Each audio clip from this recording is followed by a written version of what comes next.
I was gonna stand inside the circle, but it looks like a bad idea, so we'll just stand behind it. Hello, all you beautiful people and hideously deformed creatures. Today we're going to be working on the 1936 Chevy Truck. We're going to be doing a little bit of metal finishing on a welded seam. So gather around and follow along as we go on this magnificent journey into making our welds disappear, hopefully. So this is what we're starting out with here. What we have here is two vertical welds, and what happened is this was notched out and then flipped up like that, like a big flap, and then I just quickly folded it down and then welded it, and didn't do a very good job of welding it. But the goal is to make this seam here look like this fender over here. So we're going to give that a shot. And this was all TIG welded here. You can do similar with a MIG weld, but you can never really get a MIG weld to 100% because it's a much harder weld. But anyways, we can see we've got a lot of issues here. All I've done to this so far is I just TIG welded it and then I ground it, and I didn't do a very good job of lining anything up. I was in a rush, and you can see we have lots of issues here. We have misalignment of the weld all through here, quite dramatic all through here. So this is all very rough, and when I ground it, all I did is I just took the weld off, and as soon as the grinder started to touch on the metal, then I stopped. It's very tempting to just keep grinding when you see this, but if we do this, then we're going to be thinning out the metal on this side. And so what we want to do is we want to crush all of this back flat and get this all evened and leveled out.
Okay, so we got a lot of the major damage out of it, and it looks okay. There's still a lot of imperfections here that we're gonna have to take care of.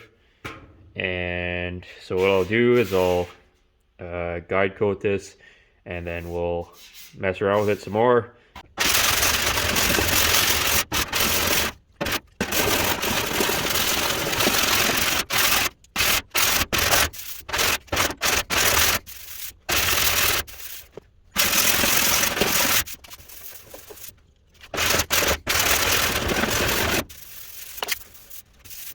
So hopefully you can see the imperfections here that are still present.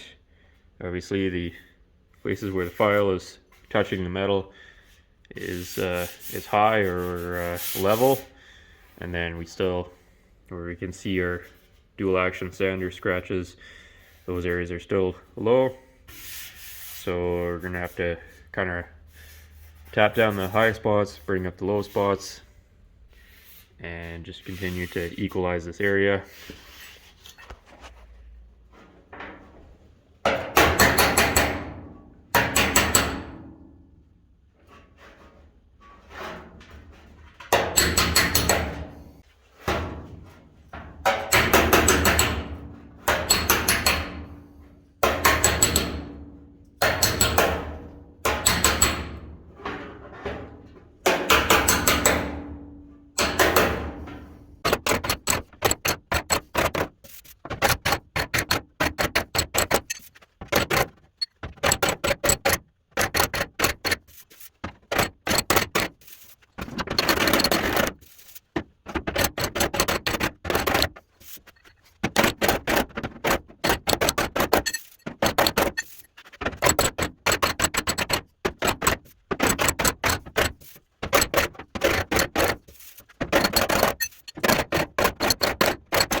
So what I'm doing here is I'm using my slapper with a high crown dolly on the back, and I'm looking for these little shiny areas like this.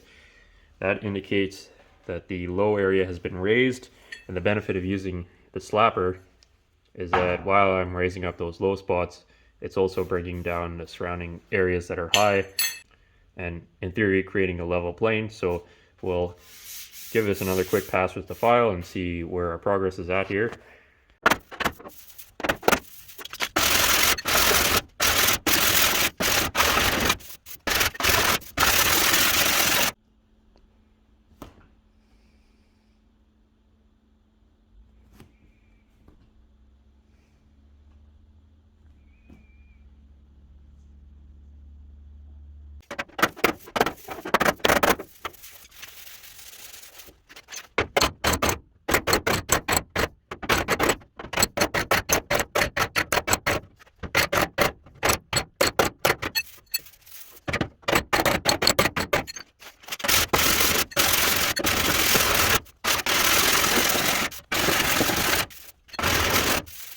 We're getting fairly close here.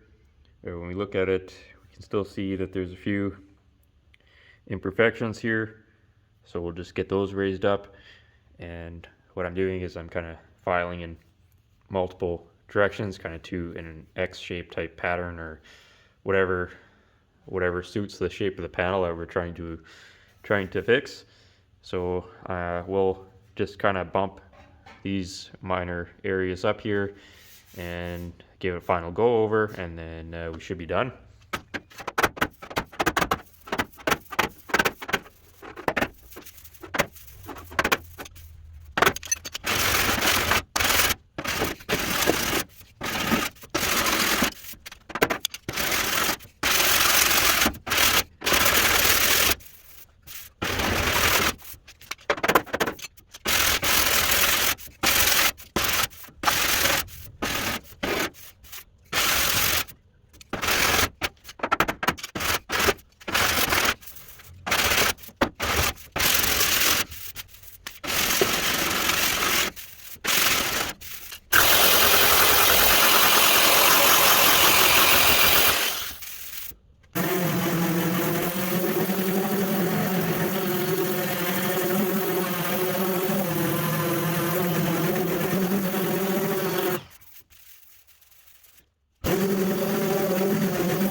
went ahead and shined it up here, which was a colossal waste of time, but we did it anyways. People that want to be critical of this, you don't have to worry, because I've already gone over it and I can spot 100 things that I am not happy with already. And I'm sure I'll come out here tomorrow and find a bunch more stuff that I'm not happy with, but I think it'll bondo up at least. So we're going to call her there. The weld seam on this, there's one going through here.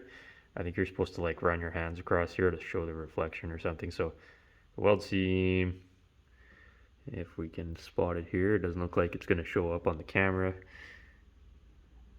Yeah, well, there was a weld seam going through here. I know that because I was here. And the other one goes up kind of through here, like so. So I think we got kind of good enough there.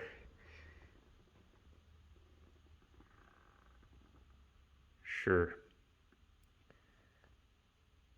I can't wait to just buzz over this with like 24 grit on the grinder and then slather on a bunch of short hair and things like that. And just, I guess we should note this here, this little area here, because it's in a high stress area, there's a bolt holding it to this chin piece here. So what I'm going to do with that is, instead of trying to work it to death, I'm just going to knock it down and do a little bit of lead here just to tune this up.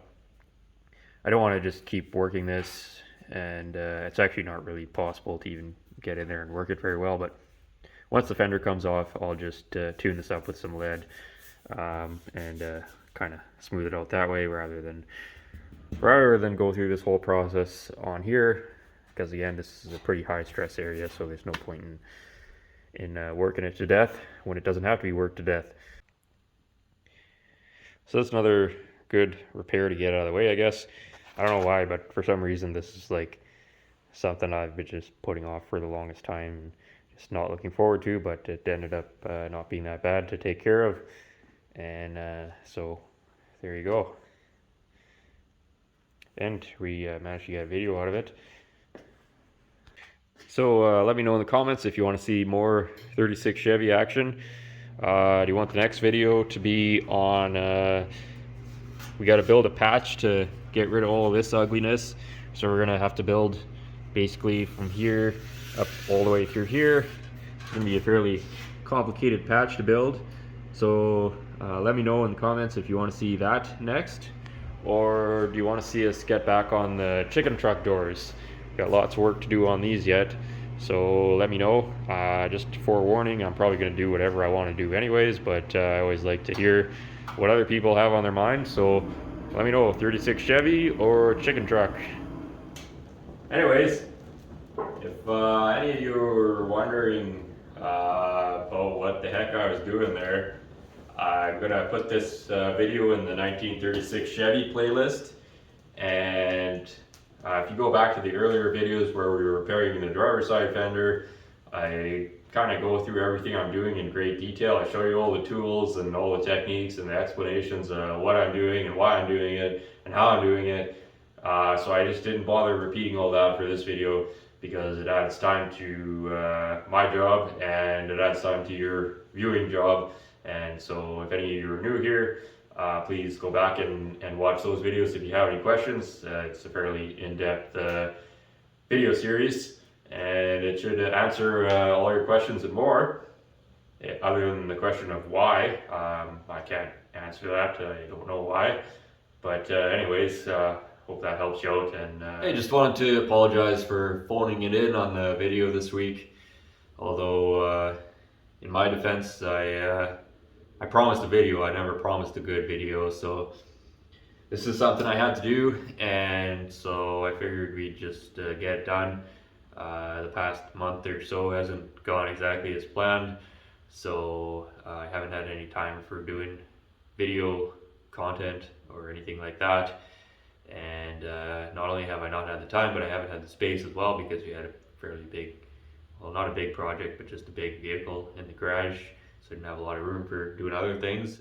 So like I told the folks on Patreon, we're gonna kind of go back to dedicating 2 days a week to making a YouTube video every week. hopefully. I still have a lot of other stuff I got to do that's not YouTube friendly, but I'd like to kind of at least get back into creating the content for you folks on a regular basis. After that GMC video came out, we got just flooded with donations and support and all kinds of stuff. There's all kinds of people sending us super thanks and donations through PayPal, and obviously our folks on Patreon who have been helping us out for quite a while now, and so it's just pretty crazy the amount of support that whatever I've been doing has been getting. And then we did a live stream a couple weeks ago as well, and then we get a whole bunch of donations from that as well. So, and that was just like me talking for a couple hours, so it's pretty crazy.